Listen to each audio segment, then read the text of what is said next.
Welcome back to Talking Story. We're just getting into the month of March, so that means we got a good old-fashioned book haul to wrap up February with everything we hauled in on the channel here. And you know what? I was doing a really good job. Jacob, I was doing a really good job.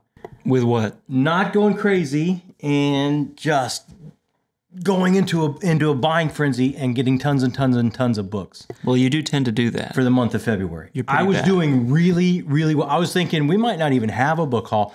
I might have an extra slot maybe to throw a review out there, do something different, do something cool. But here we are having a book haul, and it's not all my fault. So many amazing, generous indie authors have sent me things this month that I absolutely have to highlight them and get them out there.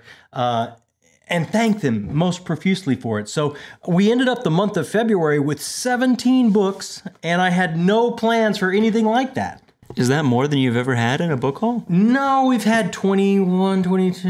Oh, okay. That was just me being crazy close. With Christmas gift cards. It's definitely on the higher side. Up, for a month I did not. Right. Yeah, but then we did a video where we went shopping.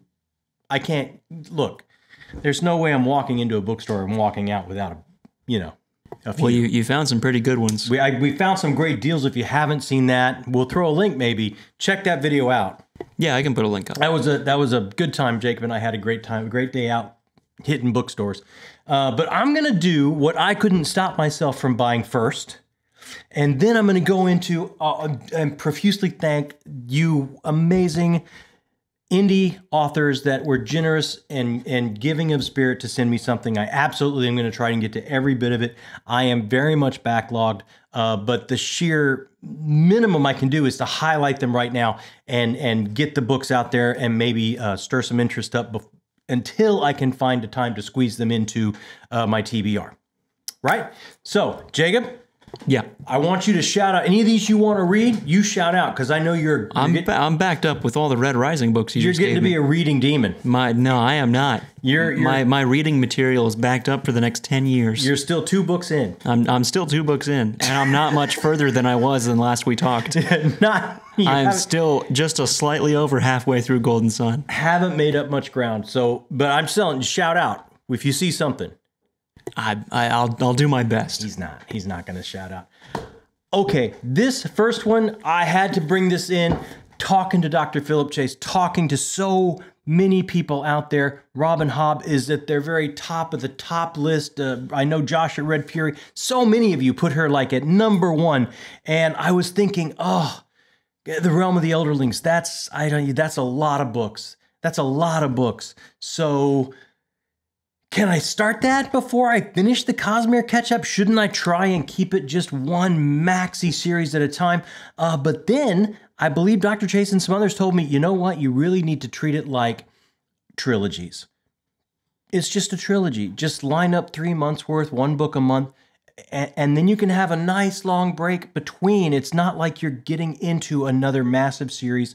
It's going to be a big commitment. It's going to really be special to you, so don't think you have to just gobble it up and run through it. So when I heard that, it's like, oh, I can probably squeeze this first trilogy of Realm of the Elderlings by Robin Hobb in this year, and that made me enormously happy because so many of you watched that top fantasy series and wondered where Robin Hobb and others was, and I haven't read her. That's why I joined BookTube, is to find new authors like this. So I brought this in, the very first one, Assassin's Apprentice. I cannot wait to get to it. It's a really, really pretty illustrated edition that's out there. And I went ahead and brought this in because I knew I'm going to want a lovely shelf copy just from what I've heard about this. So I absolutely look forward to this. And then, I'm not trying to buy books. I'm not trying to buy books this month, but I sold a few books on Pango, so I had some Pango bucks like burning a hole in my pocket. And I had heard Tori over at Tori Talks talk about this was one of her favorite Brandon Sanderson, not in the Cosmere, but still one of her favorite Brandon Sanderson reads. And it was like, I got Pango bucks. Why not go for that? It's a very nice, clean, hardcover copy of Legion. So I had to do that. And I'm really, this is a quick read, so hopefully I could squeeze that in. No I could problem. finish it pretty quick. Yeah, you could. I'll blow through it. Yeah, you'll blow through it. In what year? Probably 2. 2 and a half, maybe? Yeah. Maybe. Give yourself some credit. 1.5 years. Well, I'll give myself some time and say 3. Yeah, well, that's probably fair. So had to bring that in, and then I heard on some fantasy news that China Mieville is going to be working with Keanu Reeves on a prose novel version of his comic that he co-created, Berserker. So it's like, I got to see what that world is all about. I love me some comics. These two huge giants of the entertainment industry are going to work together. I want to see what this comic is all about before they bring that prose out. So I had to go to my favorite comic shop here and order in the first trade of Berserker. And this, again, nice palate cleanser. I love comics because after you get through something huge and chunky and epic and massive, it's just a nice, lovely, quick palate cleanser, visually stunning read that you can kind of get yourself a nice sorbet and get yourself ready for the next massive read. So this will be slipped in somewhere pretty quickly, I hope. Definitely before that China Mieville, Keanu Reeves magnum opus comes out. And then I'm doing a buddy read this month with Britton over at Some Okie Dude, his channel. We are doing the 2 novellas by T. Kingfisher, What Moves the Dead and What Feasts at Night, that just came out in February. So I had to get that in. It's a buddy read. I had to bring that in. I can't shirk on a buddy read. No way. And come on, this is just such a quick read. I finished What Moves the Dead. Absolutely loved it. Adored it. Just amazing retelling of a gothic setting that goes after gender definitions and issues in such an amazing way. Makes you think, makes you shiver, gives you the chills. I just loved everything about it, so I cannot wait to see where Alex Easton, the Sworn Soldier from book 1 goes. And again, I'll blow through this in no time because they are just that good, and I have such high hopes for book 2. And then I think after that, these are all things that we found, Jacob. That was it for my month. That was it. I was doing great. That can't be right. That was it. But then that can't be right. The rest of this is what we did when we went on our shopping trip. Everything on the table? No, the rest of this little stack that wasn't sent to me by again, sense. Very generous indie authors. So let me start from the bottom here. We got Josiah Bancroft, the Hexologist. I found this at a huge used bookstore I think I traded a few things in, so I didn't even pay for this. It was just credit. And I absolutely have the beginning of his Sinlin of Sins series. But that's a time commitment. That's 4 kind of chunky books. This is somewhat thinner, and I get to experience him as an author because there's just 1 book out in this series, and I hear really good things. So I was very excited to find this at a used bookstore when I had credit. So how could I say no? No way. I couldn't say no, so I grabbed that. I have had this book for forever on ebook. Haven't got to it. Same time in that same used bookstore, found a lovely hardcover first edition copy of Fire and Blood by George R.R. Martin. Now, Song of Ice and Fire is my #1 fantasy series of all time. Just can't say enough about it. Raved several times on the channel about it. Maybe Robin Hobb will overtake it. I don't know. It'll be a big day if this gets knocked off my #1 spot. Well, I don't think I can read it in time. We'll have to, yeah, you can't read it in time. We'll have to, but this I'm absolutely going to read before season 2 starts because I watched season 2 without reading this. Really had a great time. Or you mean season 1? Yeah. I watched season 1 without reading this. Had a great time with season 1, but some of the things I hear are coming in season 2, I really want to experience them in the book first before I get to them on the series. So this is going to come up pretty quickly probably because I know season 2 hits summer. So I was so happy to find this because ebooks are rough on my eyes, and I just love the tactile feeling. And this has so many amazing illustrations throughout that I just want to experience holding this book in my hands while I read it. So I'll be getting to this pretty quickly as well. And I found this while we were out and about on our journey to used bookstores. This is a first printing of Lions of Al Rasan. I just finished A Song for Our Bond, which was my first GGK read. Wow. Special read. it could be up there with book of the year for me. I absolutely, when we have our February month catch up, I haven't really spent time, but I can't imagine something overtaking book of the month for me over Song for Our Bond. I haven't really thought about it. I have to look of everything I read, but I mean, that just comes to mind right away because it was special. It was just special. So I can't wait to start my next GGK read. And I know the 2 or 3 people that we did the buddy read with, Zara from Zara's books, and Ben at Bengus Khan, and Chris at another chapter. We're going to do another GGK. We haven't quite decided if it's Lions of Al Rasan or Tagana or something else, but I could not say no to this. This is such a beautiful, clean first edition hardcover copy of the Lions of Al Rasan, and I loved my first GGK book so much. This was just an automatic buy for me when I found this. I think this was like $5 or something like that. So there's no way I could say no to that. And on that same trip, same used bookstore trip, we found a first edition copy of Dragonbone Chair. This is the beginning of the Memory, Sorrow, and Thorn series by Tad Williams. I know this is foundational. This inspired, I believe George R.R. Martin. I'm positive Brian Lee Durfee. So many people have been inspired by this that are modern fantasy authors doing a great work today, and this is what set them on. One of the things that set them on their path.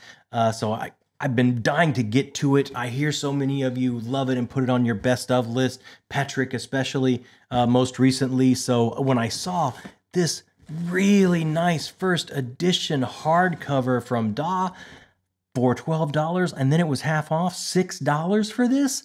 There's no way that I could say no.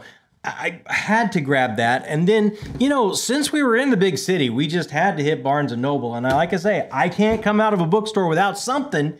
No way. So grabbed book number 2 by Richard Swan, Tyranny of Faith. I have the first book. I need the second book. And as soon as book 3 gets a release date in paperback, because I want them all to match on the shelves from Orbit, as soon as I get that release date, I'm going to back up a couple months and start this trilogy so I can be ready for that release of the third book in this trilogy, because I hear so many amazing things.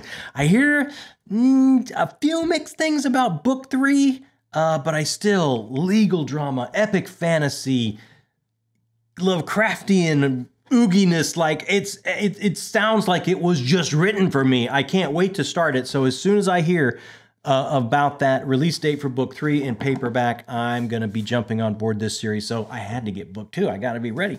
And then I just happened to see this, guys, and I think I missed the hardcover release of this because one of you, I believe it was Andy Lyman out there, was telling me he read this like a year ago, so it must have had a hardcover release, and I just found the paperback release, but I had no idea. This is a buddy of mine, David Liss. I didn't know he had gone all in, kind of doing the fantasy thing, which I believe this is, so I immediately picked this up to support him, number 1, and number 2, I immediately reached out to him and said, David, you got to come on the channel and talk about this book and all your other work. If you're a fan of historical fiction and you don't know who David Liss is, this number 1, he's just one of the great dudes, man. He's just one of the great guys that loves the stuff we love and has grown up loving this kind of stuff.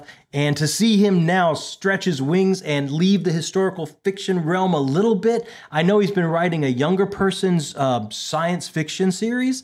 We're going to talk about that, but he has agreed to come on the channel this month and be our guest for the artist journey series that we do here on Talking Story. So if you haven't heard of David Liss, check that out this month. He is such an amazing dude and a great writer, and he is coming into the fantasy genre, I think, and I can't wait to get to this and read it and talk to him about his work and catch up on things, because it's been a minute since I've sat with him or seen him, but he's a great, great dude.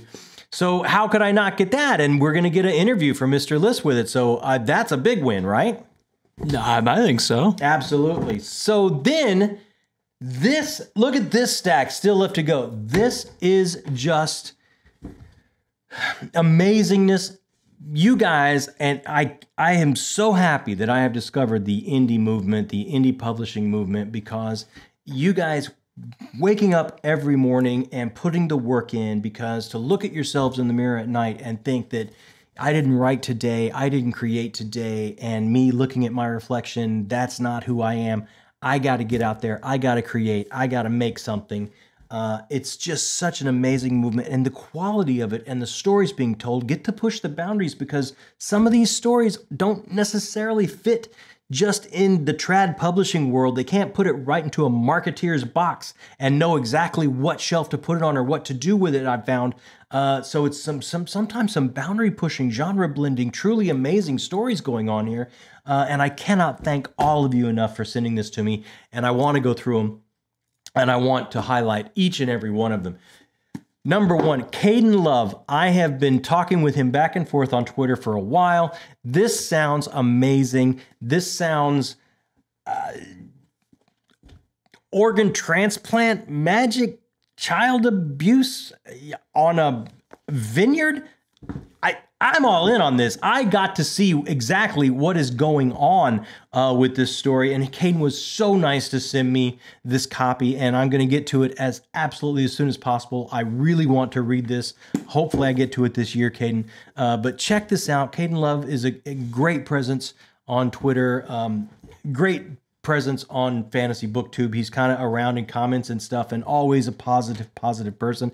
And special shout out to his partner Simona Love as well. But check out Caden's Love book, An Elegy of a Fragmented Vineyard. This is his first book, I believe, and I cannot wait to get into it.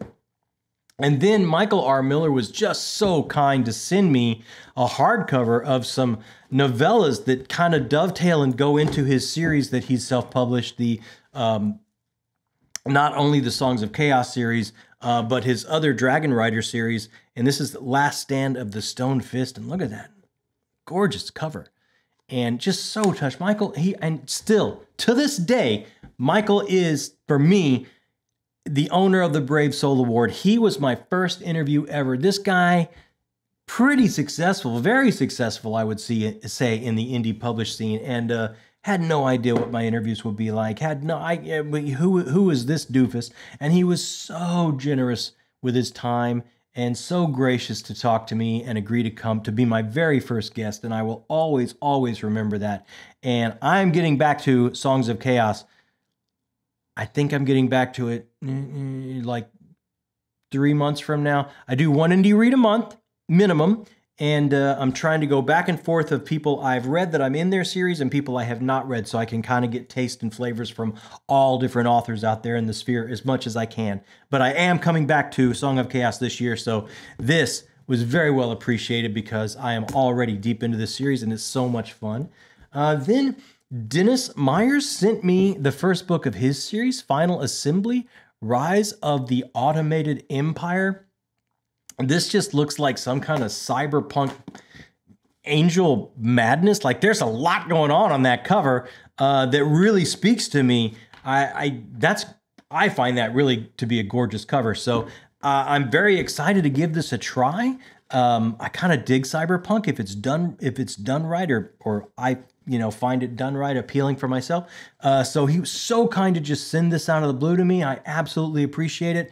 Absolutely, it looks like if this might be up your alley or your bag or your kind of story by the cover, check this out.